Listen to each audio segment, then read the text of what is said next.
آج کی بات ہے، مجھے ایک نوجوان کہنے لگا مولوی صاحب 1600 روپے پہ پتہ ہے میں نے کتنا نفع حاصل کیا؟ میں نے کہا کتنا بھائی؟ کہنے لگے 1600 کا سامان تھا 2500 روپے میں بیچ دیا۔ میں نے کہا کیسے؟ کہ اگلا لینے والا جاہل تھا، میں نے کیلکولیٹر کو میں کتنا بل بنا وہ دے کے چلا گیا۔ میں نے کہا تجھے پتہ ہے یہ 900 روپیہ قیامت کے دن تجھے جنت کے دروازے پر پھٹکنے بھی نہیں دے گا بھائی۔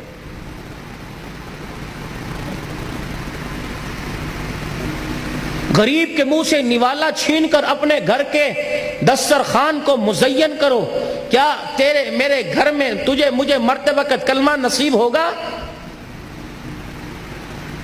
خام خواہ کے اندر امریکہ کی سازش ہے، انڈیا کی سازش ہے، بیڑا غرق۔ ان کا بیڑا غرق کیوں ہو؟ بیڑا غرق تو ہمارا ہو چکا۔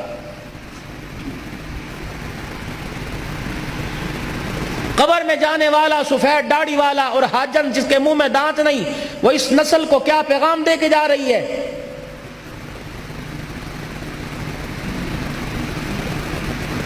ہم پھر بھی مسلمان ہیں، پوری دنیا کے اندر ہمارا چہرہ دیکھنے کو کوئی قابل نہیں، چہرہ دیکھنے کے لیے کوئی تیار کوئی نہیں، دکھانے کے قابل نہیں ہے۔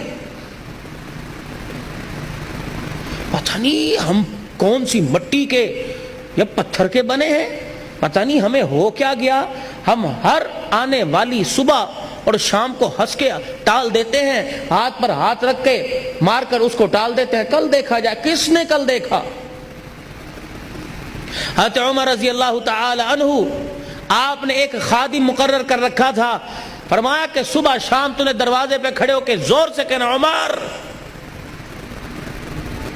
دنیا کی زندگی سے زیادہ موت کی تیاری کر، موت قریب ہے۔ وہ روزانہ آ کر پیغام دیتا۔ ایک دن آیا حضرت عمر رضی اللہ عنہ سے کہنا عمر موت قریب ہے، کسی وقت بھی اچک لے گی۔ فرمایا آج آیا ہے، تیری ڈیوٹی ختم، آئندہ نہ آئیو۔ انہوں نے کہا حضرت وقت کی پابندی میں گستاخی ہوئی؟ کہ نہیں۔ کہ زور سے بولا گستاخی؟ کا نہیں۔ تو پھر مجھے کیوں منع کر دیا؟ فرمایا یہ دیکھ میری پوری کالی داڑھی میں ایک سفید بال آ گیا ہے۔ جی عمر آ گیا۔ فرمایا اب یہی بال مجھے چین سے بیٹھنے نہیں دے گا بھائی۔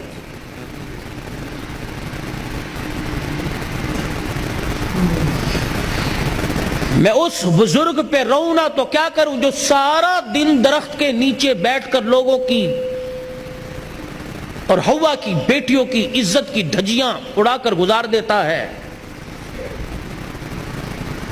میں اس نوجوان ورلڈ کپ ہوا، جیتا کوئی، ہارا کوئی، پیسہ کوئی لے گیا، جہازوں میں سفر کوئی کر گیا، ہوٹلنگ کسی نے کی، پیسہ کوئی لے، تجھے مجھے کیا ملا؟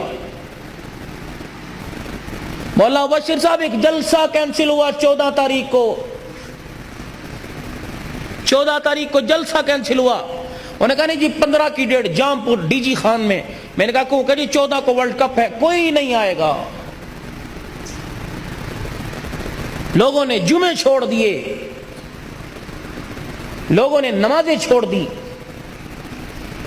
کس نبی کی زندگی سے منہ موڑا؟ کس کے طریقوں کو چھوڑا؟ کس کے طریقوں کو چھوڑا؟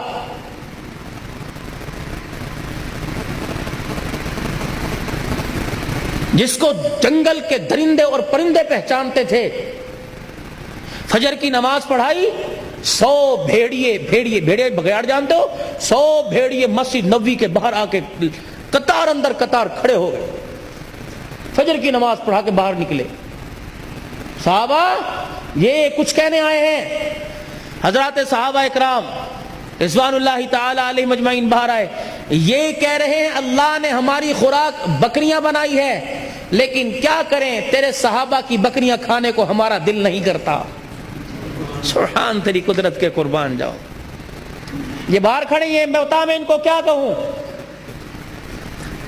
چلو ایسا کرو میرے صحابہ، اپنی بکریوں میں سے کچھ حصہ ان کے لیے مختص کر دو۔ میں نے کہا یا رسول اللہ صلی اللہ علیہ وسلم پلی پلائی بکریاں دینے کو کس کا دل کرتا ہے؟ پھر آپ نے فرمایا او جنگل کے بھیڑیوں تم اپنا داؤ لگا لیا کرو، صحابہ جہاں تک ہو سکے تم حفاظت کر لیا کرو۔ بھیڑیوں نے گردن نیچی کی، رونا شروع کر دیا، کملی والے مجبوری میں کھانا پڑے گا ورنہ ہمارا کھانے کو دل نہیں کرتا ہے۔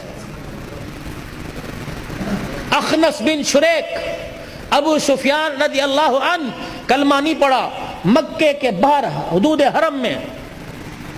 انما المشرکون نجس، مشرک ناپاک ہے. حدود حرم عمرہ کرنے کے لیے جاؤ، جدہ سے جب مکے کی طرف جاتے ہیں احرام باندھ کر، تو راستے میں ایک چوک پر، ایک روڈ کے اوپر ریل آتی ہے اس طرح کر کے، وہاں حدود ہے کہ اس سے آگے مشرک نہیں جا سکتا.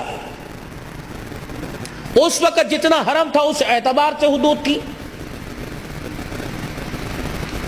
ابو سفیان رضی اللہ عنہ کلمہ نہیں پڑا، اخنس بن شریک، یہ دونوں حدود حرم کی حدود پہ کھڑے ہیں. ایک ہرن دوڑتا ہوا آیا، اس کے پیچھے بھیڑیا.